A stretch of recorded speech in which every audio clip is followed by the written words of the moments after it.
सुमिरो रमता राम को, जब लग श्रद्धा धाय। राम चरण श्रद्धा मिट्या, सुमिरन किया न जाय। सुमिरो रमता राम को, जब लग श्रद्धा धाय। महाराज फरमाते हैं, भक्ति श्रद्धा से बढ़ती है। श्रद्धावानम लभन्ते ज्ञानम।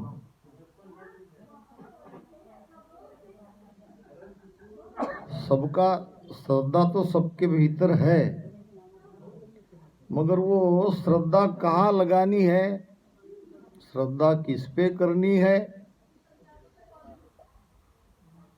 तो सुमिरो रमता राम को, हमारे घट में, जो हमारे श्वासों में, जो हमारे रोम रोम में वो राम जी रमन कर रहा है, उसी का सुमिरन करना है।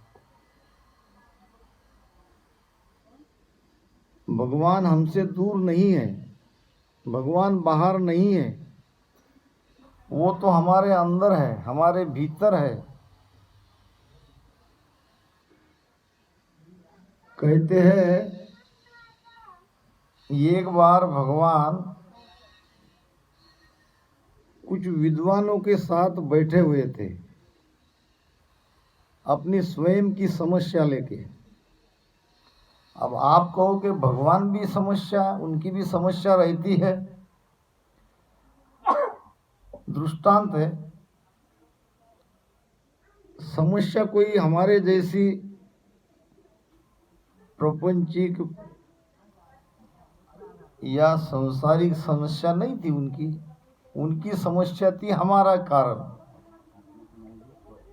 कि मनुष्य बड़ा होशियार है, मनुष्य की खोपड़ी बड़ी बुद्धिमान है, और आए दिन लोग जाते हैं मंदिर में, भगवान को कुछ न कुछ मांगते ही रहते हैं। भगवान मुझे ये दो, भगवान मुझे वो दो। अब कितना भी दिया भगवान ने तो भी मनुष्य संतुष्ट नहीं है। तो भगवान कहने लगे, लोगों की मांग से मैं तंग आ गया हूँ। हर कोई आता है मेरे द्वार पे, कुछ न कुछ अपनी समस्या लेके आता ही है। तो ऐसा कुछ उपाय बताओ कि मैं कुछ दिनों तक छुप सकूं। ये लोग मेरे पास आए नहीं, अपनी मांग रखे नहीं। अब मांग इनको देना भी कितना दे, ये तो जैसे जैसे देते जाता हूँ वैसे वैसे इनकी मांग बढ़ती जाती है। कोई आवे बेटा मांगे, आद गुसाई दीजिए जी। कोई आवे धन का प्यासा, मुँह पर कृपा कीजिए जी। भगवान को हम मांगते भी क्या है, तो भगवान के पास जाता है तो भगवान को नहीं मांगते कि भाई आपके दर्शन हो जाए, हम आपको देख ले। भगवान के सामने भी समस्या खड़ी कर देते हैं। फिर लोगों ने कहा, जो कुछ विद्वान बैठे थे, भगवान आप घने जंगल में छिप जाओ। तो भगवान कहने लगे, नहीं, मनुष्य कभी न कभी तो मुझे खोज ही लेगा। एक ने कहा, भगवान ऊंचे पहाड़ पे आप बैठ जाओ, पहाड़ पे नहीं चढ़ पाएगा मनुष्य। भगवान कहने लगे, नहीं, ये भी जगह मेरे लिए सुरक्षित नहीं है। एक न एक दिन मनुष्य पहाड़ पर ही चढ़ के मुझे ढूंढ लेगा। ऐसे अपने अपने उपाय वहां बता रहे थे। एक विद्वान ने कहा, भगवान आप भक्त के हृदय में छिप जाओ। भगवान ने कहा, ये जगह मेरी सही है। तो कहते हैं कि तब से भगवान आज तक भक्तों के हृदय में है। अब लोग देखते हैं उन्हें बाहर, अब वो बाहर मिलेंगे नहीं मिल सकते। तो भगवान सबके अंदर है। भगवान को पाना है तो श्रद्धा से सुमिरन करना है। सुमिरन कहते हैं याद को। श्रद्धा से भक्ति सदे, श्रद्धा से बैराग, श्रद्धा से ही ज्ञान गुण, श्रद्धा से ही त्याग, श्रद्धा से ही त्याग, लाभ श्रद्धा से होई, बिन श्रद्धा को काज किया ते सिद्ध न होई। राम हेत श्रद्धा बदे, सोही धन बड़ भाग, श्रद्धा से भक्ति सधे, श्रद्धा से बैराग। श्रद्धा के महत्व को महाराज समझा रहे हैं। भक्ति बढ़ती है श्रद्धा से, और भक्ति पूरी भी होती है श्रद्धा से।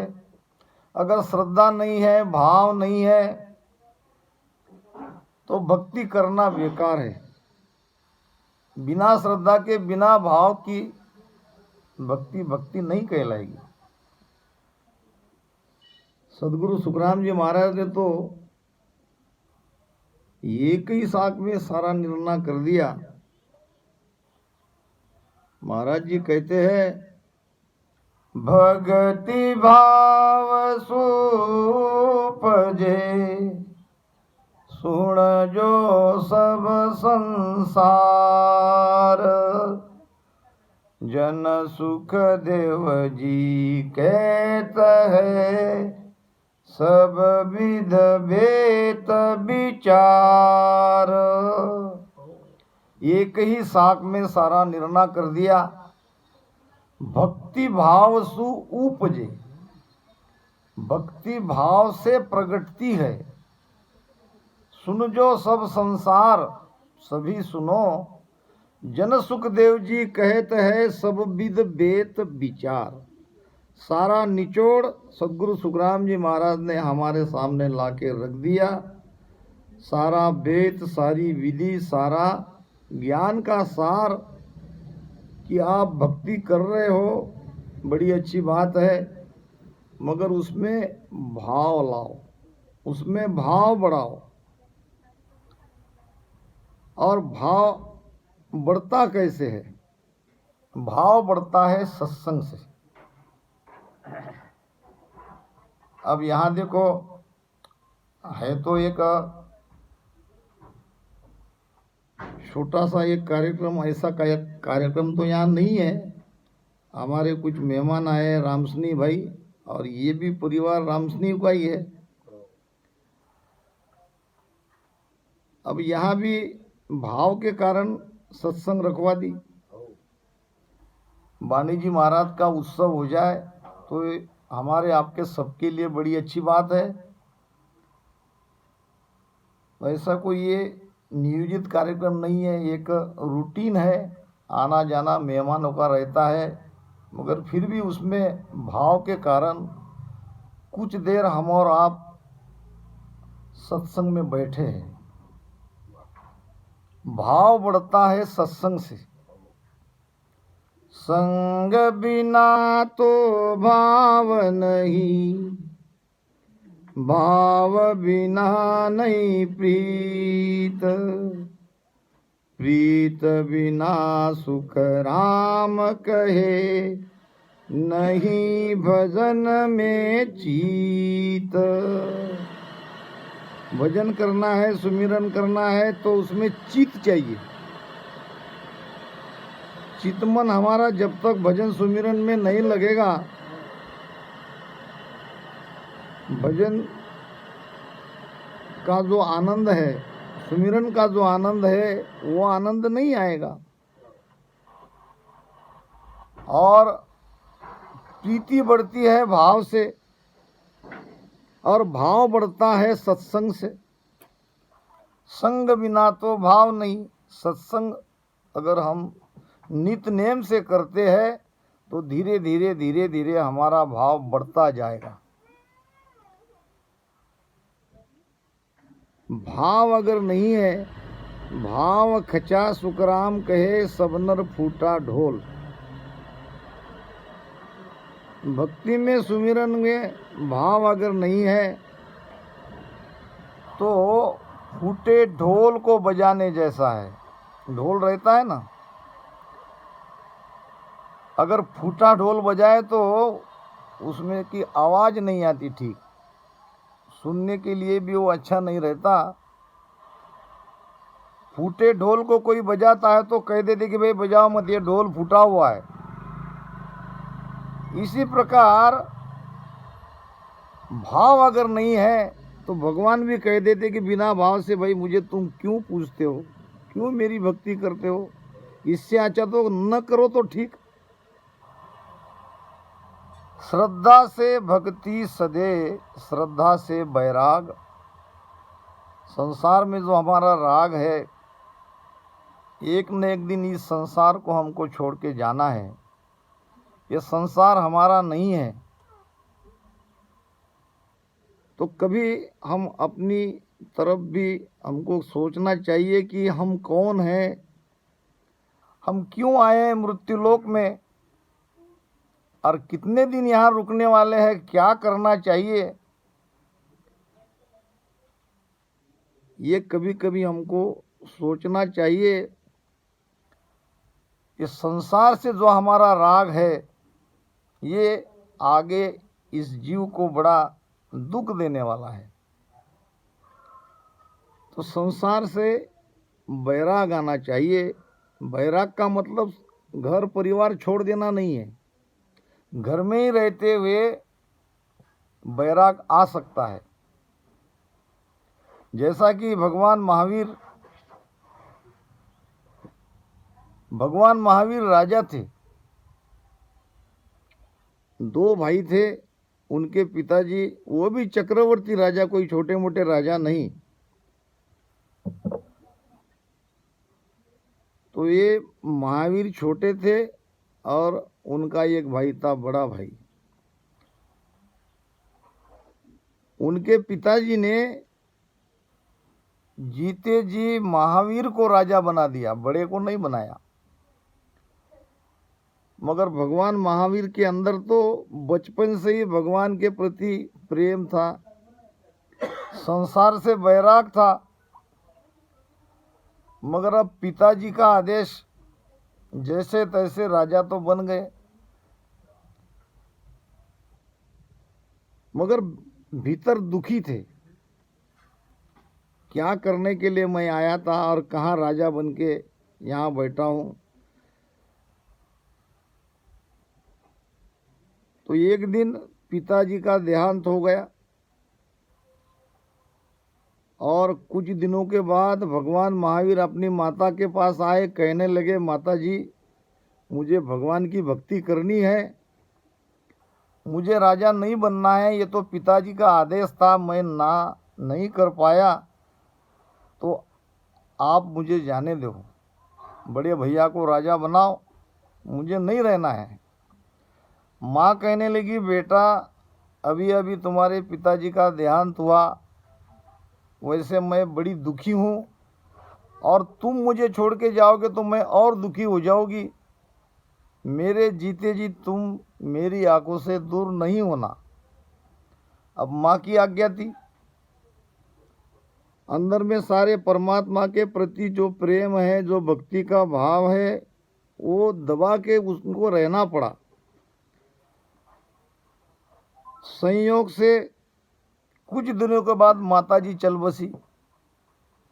अब माताजी के जाने के बाद फिर बड़े भैया के पास आया, कहने लगा, भैया ये राजपाट आप संभालो, मुझे जाना है, मुझे भगवान की भक्ति करनी है। भैया कहने लगे नहीं, हमारे माता पिता चले गए, 2 ही हम भाई है, अब तुम ही मेरा आधार हो, अगर तुम चले जाओगे तो मैं कैसे रहूं। फिर घर में ही रहते हुए भगवान महावीर के अंदर वैराग आया। अब कैसा आया, फिर कह दिया भैया को ये राजपाट तुम संभालो, मैं घर में रह के भगवान की भक्ति करता हूँ। और ऐसी भक्ति करी, ऐसी भक्ति करी, न खाने की सूध, न नहाने की सूध, न किसी की तरफ देखना, न बोलना, न किसी से बातचीत करना, पूरी तरह से घर में रहते हुए भी घर से अलग हो गए। एक दिन उसकी भाभी ने कहा उसके भैया को, इसको यहाँ क्यों रोके रखे हो, अब जिसको तुम घर में रखना चाहते हो वो तो कब का चला गया, वो तो भगवान की भक्ति में उसका मन लगा हुआ है। फिर महावीर के बड़े भैया ने उनको घर छोड़ने की परमिशन दी। फिर बने तीर्थंकर बड़े, 24 तीर्थंकर में से 24वें तीर्थंकर है भगवान महावीर। आज जैन संप्रदाय के बड़े ऊंचे तीर्थंकर है।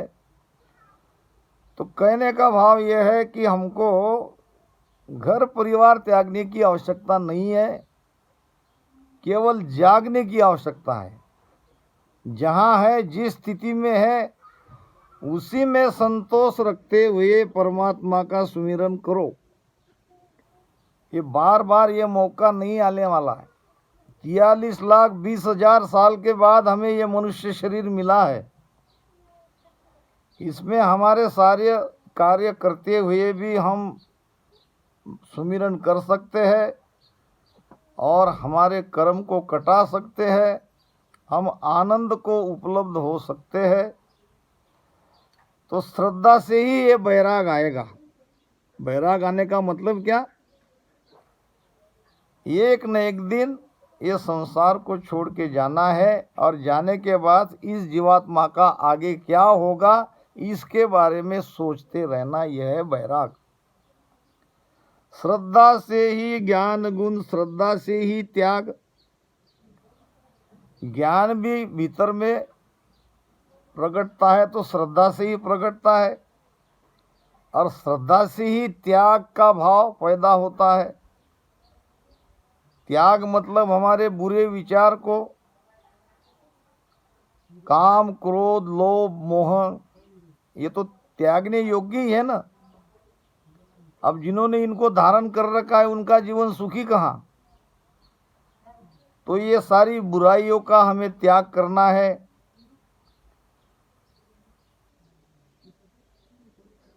श्रद्धा से ही त्याग, लाभ श्रद्धा से हुई। श्रद्धा से इतना लाभ हमारे भीतर में, ये लाभ बाहर में नहीं होगा। भीतर में वो शब्द ब्रह्म का दर्शन होगा, और शब्द ब्रह्म के साथ सुरते के अभ्यास से धीरे धीरे ऐसी दुनिया की ओर हम जाएंगे जिसको हम अमरलोक कहते हैं, अमर देश कहते हैं, परमात्मा का देश कहते हैं।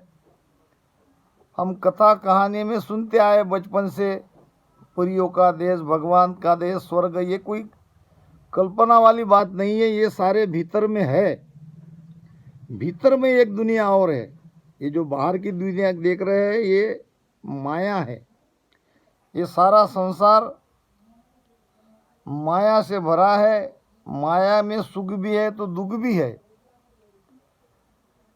भीतर में एक और दुनिया है जिसको कहते हैं अमरलोक, अमर देश, जहाँ आनंद ही आनंद है। और उस देश में हम जीते जी जा सकते हैं, जीते जी ही जाना है।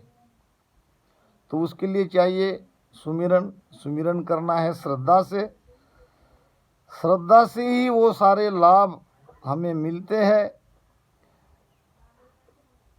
बिन श्रद्धा को काज किया तो सिद्ध न होई। अब बिना श्रद्धा से हम भक्ति सुमिरन करते हैं तो वो सिद्ध नहीं होता, वो पूरी नहीं होती। जो लक्ष्य हम पाना चाहते हैं वो लक्ष्य पूरा नहीं होता। राम हेत श्रद्धा बधे। बधे नाम बढ़ाना। हमारी आत्मा की ओर जाने के लिए श्रद्धा को हमको बढ़ाते रहना है। श्रद्धा है राम है तो श्रद्धा बधे, सो ही धन बड़ भाग, वही घण बड़ भाग, यानी वही बड़ा बड़भागी है संसार में, जो भगवान की प्राप्ति के लिए श्रद्धा के भाव से रात दिन उनका सुमिरन करता है। तो इस प्रकार महाराज कहते हैं, नरतन बड़ो पधारत पायो, भजन करो नर नारी, सिमरण जिसा बिसरिया सोदा, पशु संज्ञा ले धारी। मनुष्य और पशु में क्या अंतर है?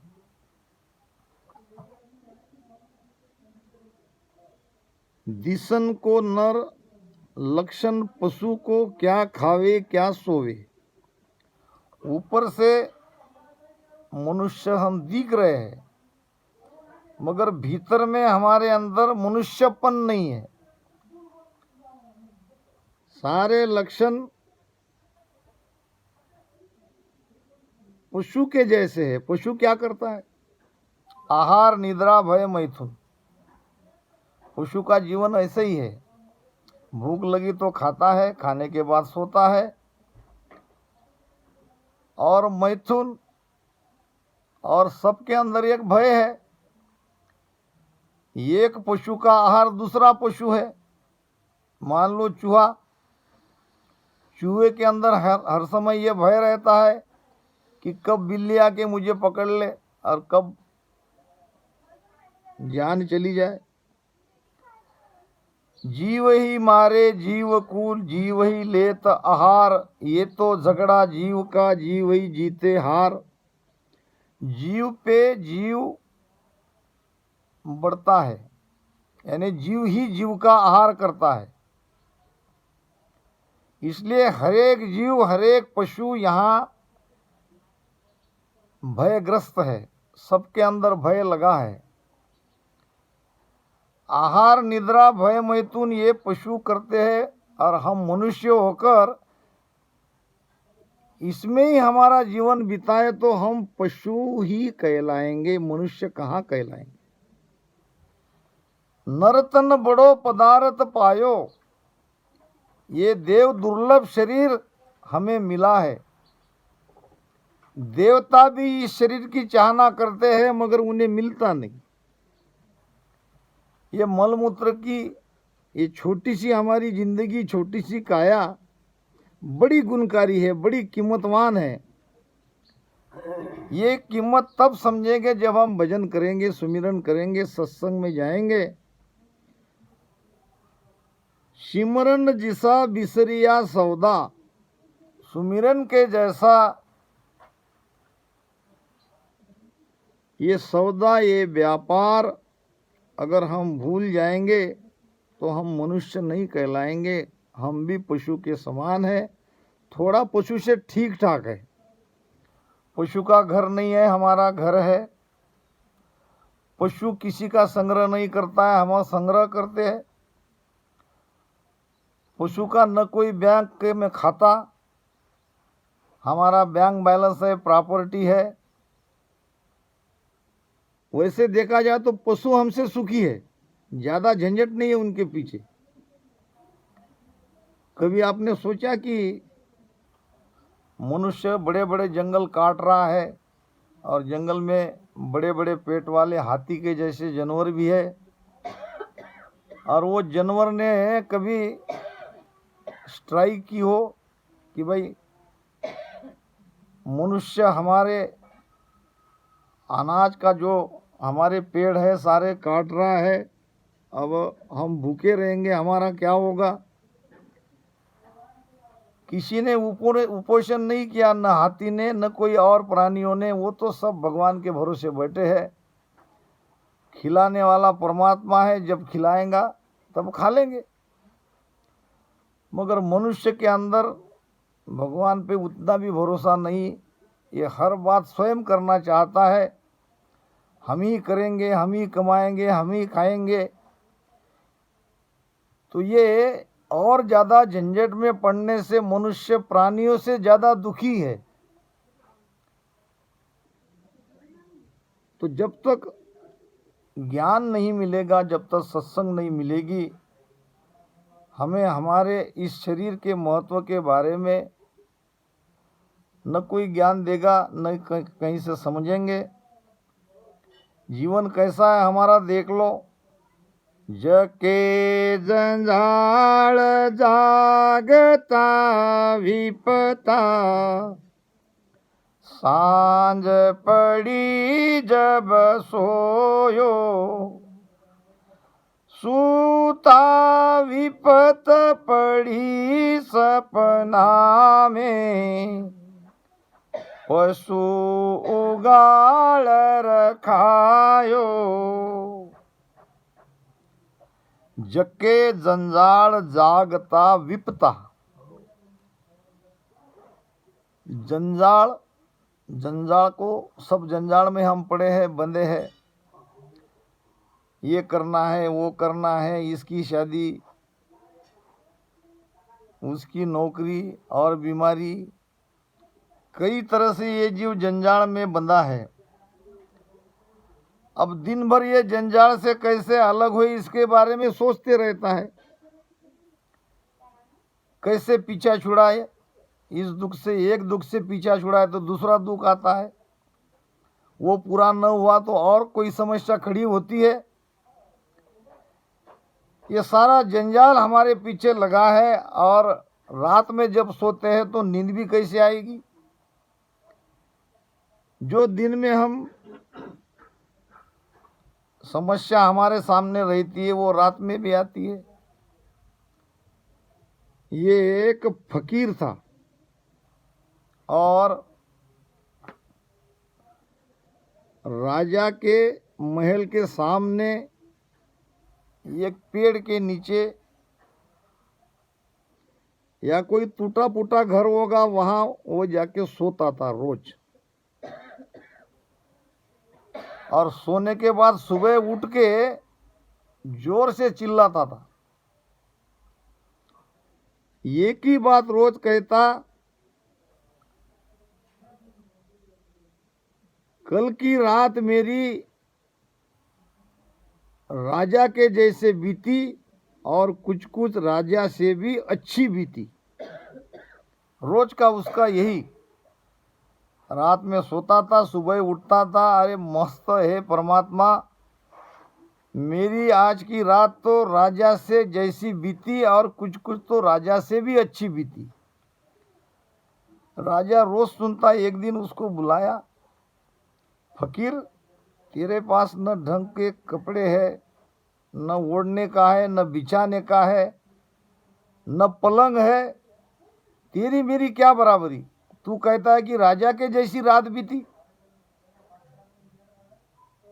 क्या मेरे जैसा तुम्हें महल है सोने के लिए, मेरे जैसा पलंग है, मेरे जैसी मखमल की गद्दे है? तो फकीर कहता है नहीं महाराज, फिर तुम मेरी बराबरी कैसे करते हो? तुम कहते हो कि तो कुछ राजा के जैसी बीती और फिर कहते हो कि राजा से भी अच्छी बीती। फकीर कहने लगे महाराज आप तो हमारे भगवान हो, राजा तो भगवान ही है, बड़ी गलती हो गई। फिर भी आप अगर समझना चाहे तो मैं कहता हूँ, बात ऐसी है, तुम्हारे जैसी मेरी रात कैसे बीती। नींद तुम्हें भी आती है, नींद मुझे भी आती है, और नींद जब आती है तो सबको सरीकी आती है। अब नींद आती है तो आप मखमल में गद्दे पे सोते हो और मैं फटी चादर पे सोता हूँ। एक बार नींद आ गई तो फिर राजा क्या भिखारी क्या, नींद तो समान है सबकी। इसलिए मैं कहता हूं कि कुछ राजा के जैसी बीती। नींद आने के बाद राजा भी खरेटे लेता है तो फकीर भी खरेटे लेता है और मस्त सोता है। तो इसलिए मैंने कहा कि मेरी भी नींद राजा के जैसी हो गई, अच्छा सोया मैं। ठीक है, फिर राजा मेरे से भी अच्छी नींद कैसी तुम्हारी? मान गया मैं, नींद में हम सब शरीके ही हो जाते हैं। तो ऐसा है महाराज, आपके पीछे बड़ी समस्या है। आप राजा हो, हर लोग को आप सुखी रखना चाहते हो।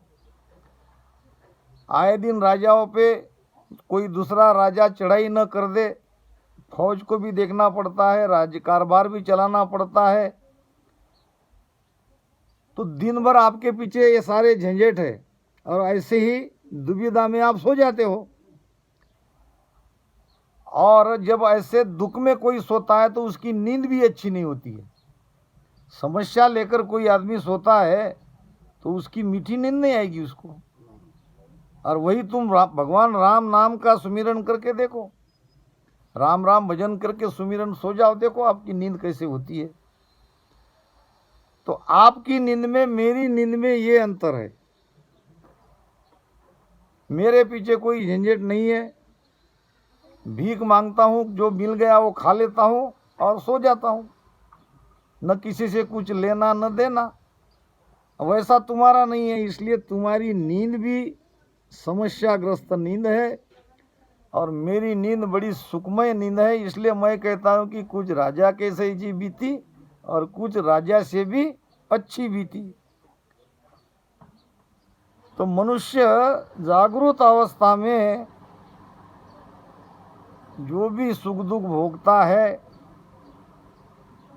वो सब नींद में उसका परिणाम नींद पर भी होता है। सूता विपत पड़ी सपना में पशु उगाड़ खायो, सपने में भी वो दुखी रहता है, सपने भी उनको वैसे ही दुख के आते हैं। इसलिए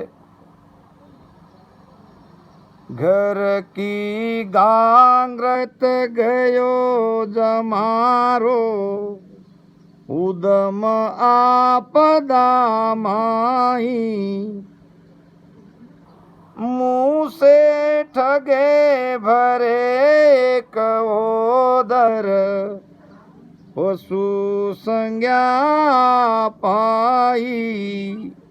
घर की गांगरत, गांगरत कहते हैं परिवार का भरण पोषण करना, पारिवारिक जिम्मेदारी को पार करना। इसकी समस्या उसकी समस्या, बच्चे है, बेटा है, बेटी है और स्वयं की नौकरी है या धंधा है, वहाँ भी समस्या ही है। तो ये हमारे घर की गांगरत सबके पीछे लगी है। अब इसमें ही हमारे दिन जा रहे हैं। अच्छे करते करते कब हम बूढ़े हो जाते हैं और कब एक एक इंद्रिया हमारी थक जाती है, इसका पता नहीं चलता। देख रहे हैं हमारे डॉक्टर साहब, आपत्ति आने में कोई समय थोड़ी लगता है। धीरे धीरे धीरे धीरे कान से सुनाई नहीं देता, आँख से ठीक दिखाई नहीं देता, दांत गिरते हैं, बाल सफ़ेद होते हैं, चेहरे पे झुर्रियाँ आने लगती है। तो पता ही नहीं चला घर का जिम्मेदारी पार करते करते जवानी से कब बुढ़ापा आ गया, कब बूढ़े हो गए, इसमें ही समय चला गया। अब बुढ़ापा आने का बात तो आगे दुख ही दुख है। घर की गांगरत गयो जमारो, उदम आपदा माही। उदम नाम मेहनत, मजदूरी, काम धंधा, नौकरी, इसमें ही हमारा समय चला गया। अब किया तो क्या किया? अगर हमारे जीवन का आखिर में हिसाब किताब देखोगे, बैलेंस शीट देखोगे तो आप पाओगे तो दुख ही दुख आपको मिलेगा। हाथ कुछ नहीं आया, साथ में कुछ ले जाने वाले नहीं है। और दूसरा दुख है, जो वैभव हमने खड़ा किया उसको छोड़ के जाना है। जो परिवार है हमारा भरा पूरा, सबको छोड़ के जाना है। उस समय आपको याद आएगा तो कुछ नहीं किया ज़िंदगी में, केवल पेट ही भरे, अच्छा खाए, अच्छे रहे, अच्छा जीवन बिताया, हमारी आत्मा के लिए कुछ नहीं किया। ये तो सारे शरीर के लिए हुआ, हमने स्वयं अपने लिए कुछ नहीं किया। इसका दुख आगे जरूर होगा, मृत्यु के समय जरूर दुख होगा। महाराज कहते हैं, बांधा अंत काल पीछतासी, बांधा अंत काल पीछतासी, भजन बिना तेरी चुप चतुराई, भजन बिना तेरी चुप चतुराई, सब ही धूल में जासी रे, बांधा अंत काल इच्छतास। अंत काल में सबको पिछताना पड़ेगा। भजन बिना तेरी चुप चतुराई, चतुराई चुप यानी होशियारी, हमारी होशियारी, हमारी चतुराई सभी व्यर्थ जाएगी। जोरो जोर जोरावर सिर पे जीव को आन गुड़ावे, और कर्म का आगे लेर चले जब तब